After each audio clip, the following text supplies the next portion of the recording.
Hi, this presentation is about Monte Carlo methods. We are going to cover the more basic Monte Carlo methods so you can compare these algorithms with the dynamic programming algorithms that we studied in the previous presentation. So Monte Carlo methods are learning methods and are based on experience. So the learner, the agent that needs to learn, needs to interact with an environment. So you will see that in Monte Carlo methods, you need to generate episodes. So these are sequences of states and actions until the agent gets into a terminal state. So you need to generate many paths from starting states to goal states, and based on these complete paths and the final return, which is the sum of the total rewards that you will get through these paths, you will be estimating the values of these states. And based on these values of the states or values of pairs of states and actions, you will derive a policy. Remember that a policy is a function that will tell you, given the current state, what is the best action to perform or which is the best next state that you need to move into. So in Monte Carlo, you need experience. In dynamic programming, if you remember, we had a model of the environment, which is a probability function that tells you the probability of going from one state to the other by executing an action. In this case, we don't have this model, or we don't need to have this model. If we have the model, we can run simulations, but if not, that's fine. We, in the end, need to generate these paths from starting states to goal states or terminal states. So Monte Carlo methods learn from complete sample returns. So this is, we need to reach the terminal state, and we compute the sum of all the rewards that we get while we are going from one state to the other until we reach the terminal state. So in the end, we learn from returns, not just rewards. We need to get the final return. And in this case, we are going to study these methods in episodic tasks, but Monte Carlo is a huge topic, so you can find also definitions for non-episodic tasks. And like an associative version, we're going to study this as an associative version of the bandit method. So if you remember the bandit problem, you have a machine and you need to discover which action is going to give you the largest amount of reward. But in the bandit problem, the machine doesn't change. So it's only one machine. So it's like having only one state, a system with one state. When we consider an associative version of bandit problem, we are talking about a bandit machine that will change from time to time. So in an associative version of the bandit problem, we need to learn to associate each version or each state of the bandit machine to a best or an optimal policy of selecting actions. So in this sense, we can consider Monte Carlo as an associative version of the bandit problem. So let's talk first about the policy evaluation. You will see here that in the same way that in dynamic programming we had policy evaluation and policy improvement, we also have that in Monte Carlo methods.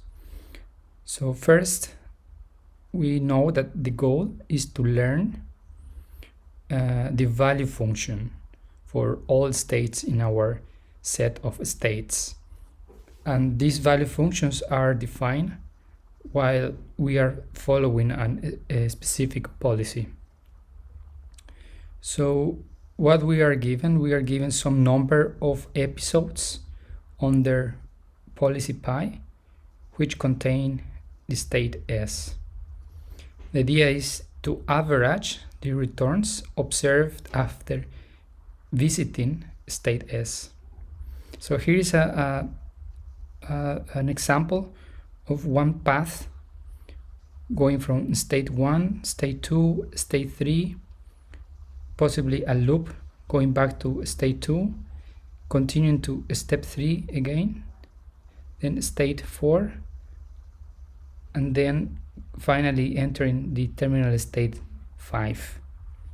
So suppose that this is a complete episode, a complete path from some starting state 1 to a final state 5.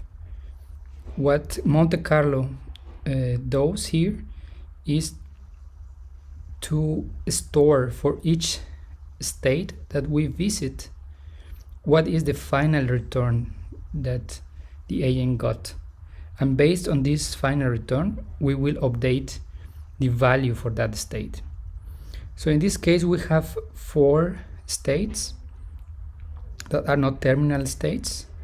So after this path we can have a better estimation of what is the return that we can expect to get after visiting state 1, also after visiting state 2, and the same for state 3 and state 4. And there are 2 approaches to computing these values of states.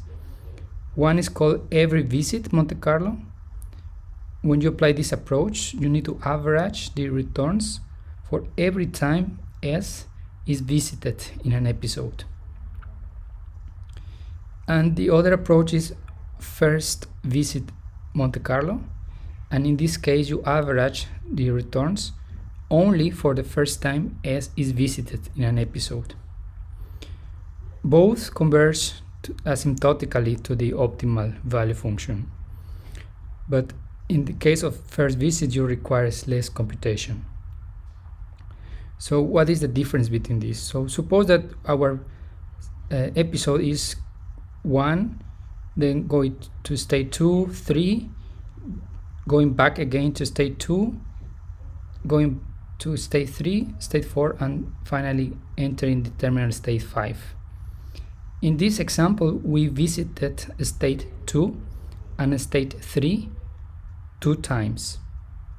Okay, if we were applying the first visit Monte Carlo, we would consider that we will consider only the first visit of state 2 and the first visit of state 3. Okay, if we were considering every visit, then we will consider for our average 2 amounts, 2 returns: the return that we got after visiting the first time the state 2, and after visiting for the second time state 2, and we will need to average those returns. And the same would happen with state 3. So remember, the return is the sum of all the rewards that you will get until you reach the terminal state. So for a simple example, suppose that from each of these transitions, for example going from 1 to 2, you get a reward of 1. So the return for this episode starting in state 1 will be 1 plus 1 plus 1 plus 1, that is already 4, plus 1 plus 1, so that is 6. So the total return that you will get from going from 1 to 5 in this episode will be 6. Now if you compute, for example, the return that you will get after visiting state 4, the return from state 4 will be only 1, because it includes only the transition from 4 to 5. if you consider the second visit of state 3, the return will be simply 1 plus 1, that's 2. But if you consider the first visit of 3, you need to consider that after visiting for the first time in state 3, you go back to 2, so you will get a reward of 1 in this transition, plus 1 when you go from 2 to 3, so that makes 2, plus 1 plus 1, so that is 4. So after visiting the first time state 3, you will get a return of 4, and after visiting state 3 for the second time, you will get a return of only 2. So every visit Monte Carlo would average these two returns. So you will do 4 plus 2 divided by 2, and that will give you 3. So in a every visit Monte Carlo approach, the value that you will assign to state 3 would be 3, and in a first visit Monte Carlo, you would assign 4 to the first visit of state 3. So that's the difference, how you average these returns.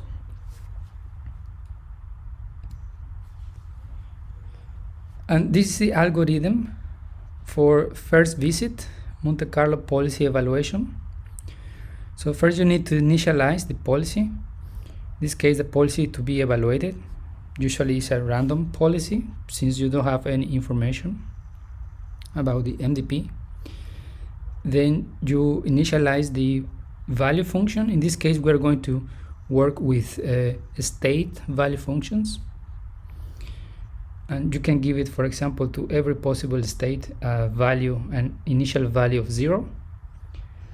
And you need to initialize a list or a vector of lists for each of the states. So suppose that your MDP has 5 states, then you need to initialize or create 5 lists of numbers, and this will store the returns that you got after visiting each of these 5 states. So if we have 5 states, we will have 5 lists, and initially they are empty lists. Once you have initialized these 3 variables, then you can get into the main loop, and you will repeat this until some convergence criterion. You will generate an episode using pi, so you will move around from one state to the other until you reach the final state, and you will move around using this policy pi. So initially this policy could be something random. So as you can imagine, if your MDP is a very large, with a very large number of states, going from some random state or some initial state to the terminal state could take many transitions. So you need to generate the first episode, the first path, and once you have generated that episode, you can, for each of the states that appeared in this path in the episode, you will do the following 3 updates. So first, G, which will represent the return, will be you will calculate, like I explained in the previous slide, the return that you got after visiting, after the first occurrence of each of the states S that appeared in this path in this episode. Then you will append this return to the corresponding list. So for each of the states that you visited in this episode, you will update the list of returns. So since we are considering only the first visit of the state, in this first execution of this step, you will add only 1 return to each of the states that you visited in this episode. And finally, you simply compute the average of this. So in this case, you will have only one return. So the average will be exactly the same return that you have in the list. Then you go and perform a second episode and repeat. You calculate the return for each of the states that you visited, only the first time, the first visit for each state. You add this return to the corresponding list for each of the states and recompute the average. So in this second episode, you will have now states for which you have already two returns at most. In those cases, you will need to compute the average. And you keep doing that. And when you increase the number of episodes, as you increase the number of episodes that you run, you will be getting closer and closer to the optimal value of these states. So as you can imagine here, this kind of algorithm, Monte Carlo algorithms, requires a lot of experimentation, a lot of episodes. And the good part here is that we learn from actual returns. We are not estimating values using a model, like in the case of dynamic programming, but we are updating the estimates of the values based on real returns that we are getting. So that's why we say that Monte Carlo methods do not bootstrap, and dynamic programming bootstrap.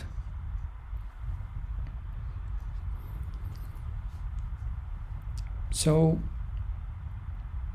we need to learn after the entire rest of the episode is included. So we need to consider all the transitions from some starting state to some terminal state.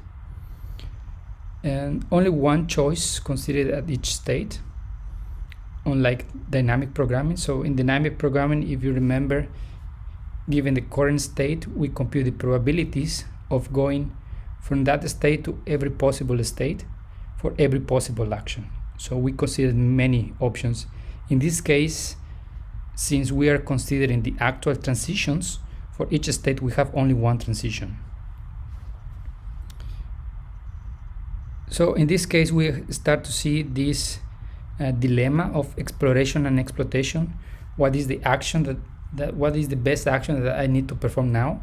Should I perform just an exploratory action, some random action, or should I perform the best action that I know so far based on the value of the states that I have estimated so far? As I said before, these algorithms does not bootstrap from successor states values, and this is something that we do in dynamic programming. And the time required to estimate one state does not depend on the total number of states. So in dynamic programming, remember that we perform these sweeps. Usually you can perform sweeps for every, you need to update the values for every state in your MDP. In this case, in Monte Carlo, the estimation depends not in the total number of states, but in the states that you visit in each of the episodes that you execute.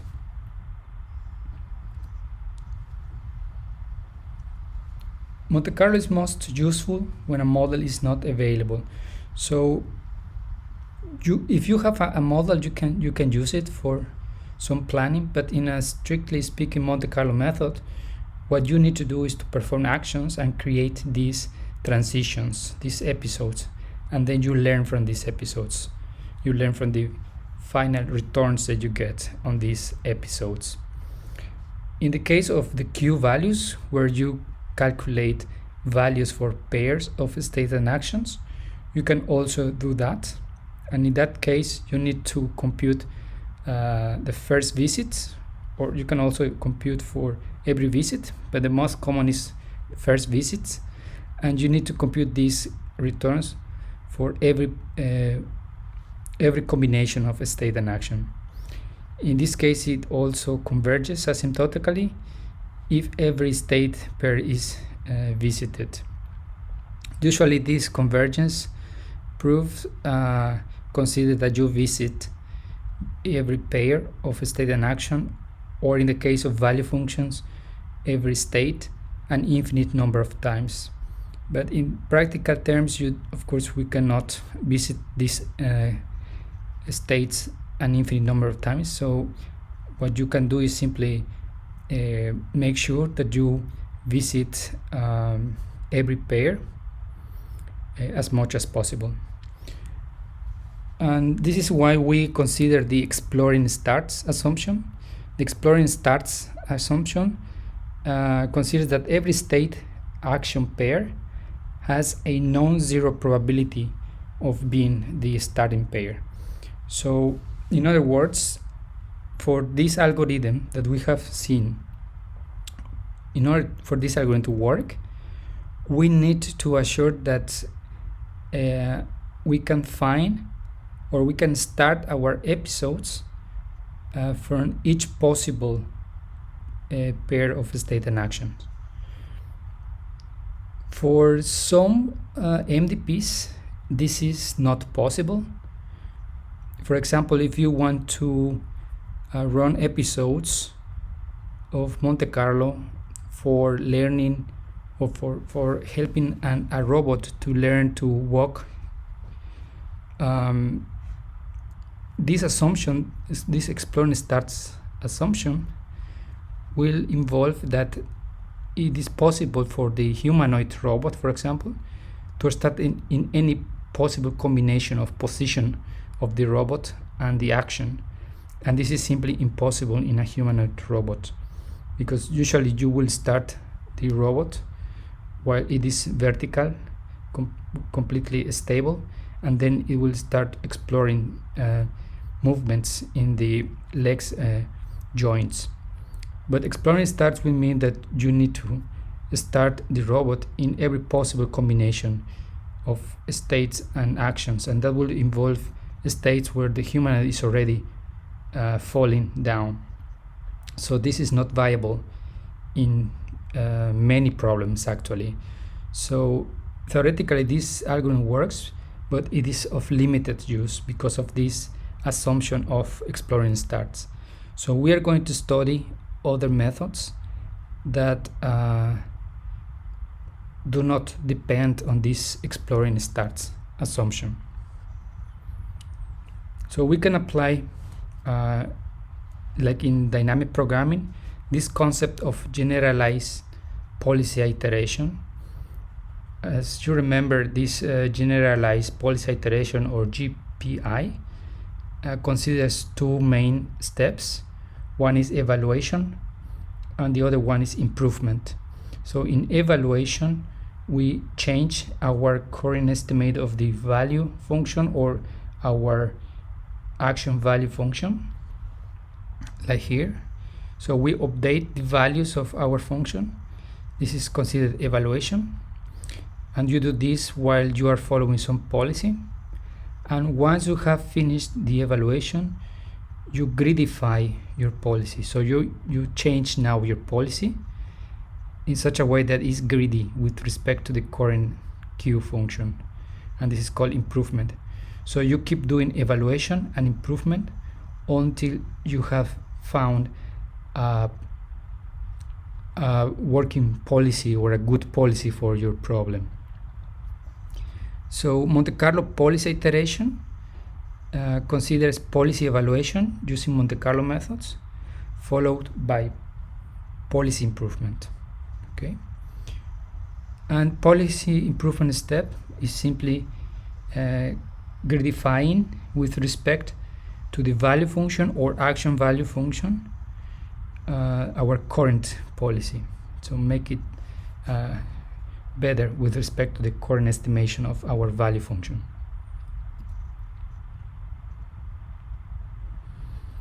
Okay, so what can we say about the convergence of this Monte Carlo contour?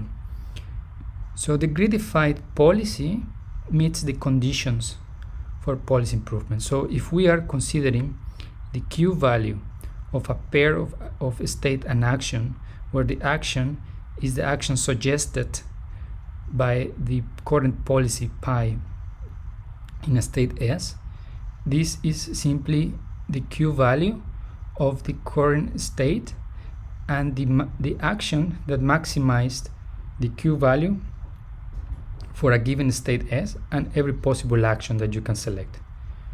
Okay, and this is simply the Q that is maximum for every action in that given state, and this is the Q value of the state S and the best action suggested for state S, which should be or is larger or equal to the value of state S. So by applying Q values or action state functions, we can estimate the optimal policy for applying in improvement. So this again assumes that the exploring starts is true, and also that an infinite number of episodes can be computed for estimating this policy evaluation.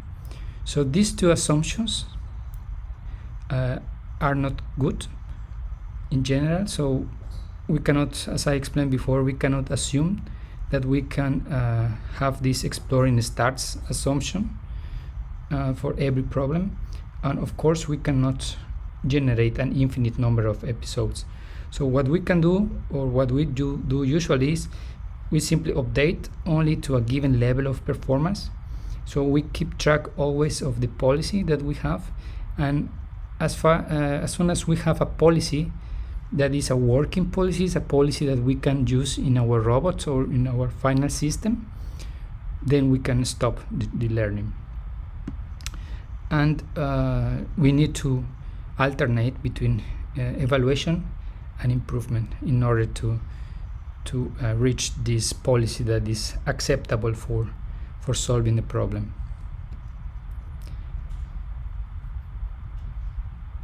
So in the Monte Carlo exploring starts,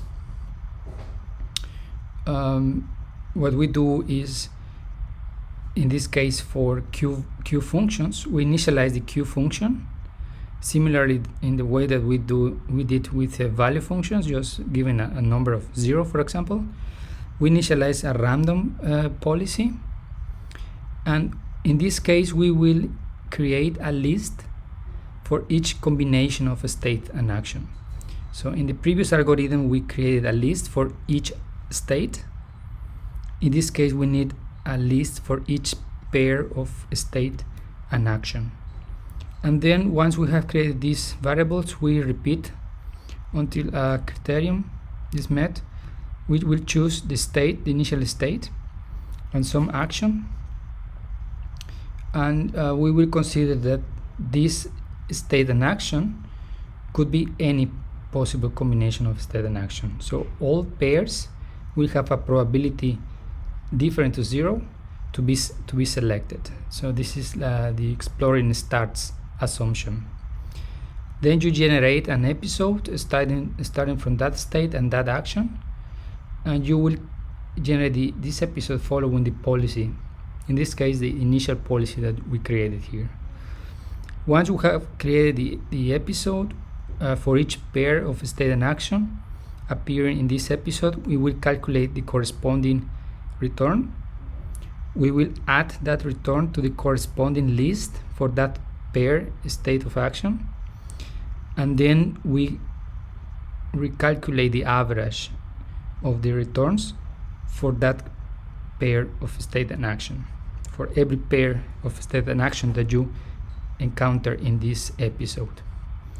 Once you have done that for each of the states, then you will gridify the policy. So you will select the action that has the maximum Q value for that state. So for that state, you will check all the possible actions and you will select the action that has the largest Q value, and that action will be assigned to the policy. So after you have performed these 4 here one time and these 4 one time, you have already executed one time the evaluation and one time the improvement of the policy. And when you start again from here, choosing another start pair of state and action to start, you generate the episode following policy pi. Then at this point you will be already following a policy that is not completely random, but it is a policy that has been improved given the first episode. So as you keep doing this, you will be estimating with more and more precision the real Q values for every pair, and of course you will be improving the policy, the way you should move around in this MDP. And of course this is based on the assumption that all pairs have a probability larger than 0 to be the initial state and actions.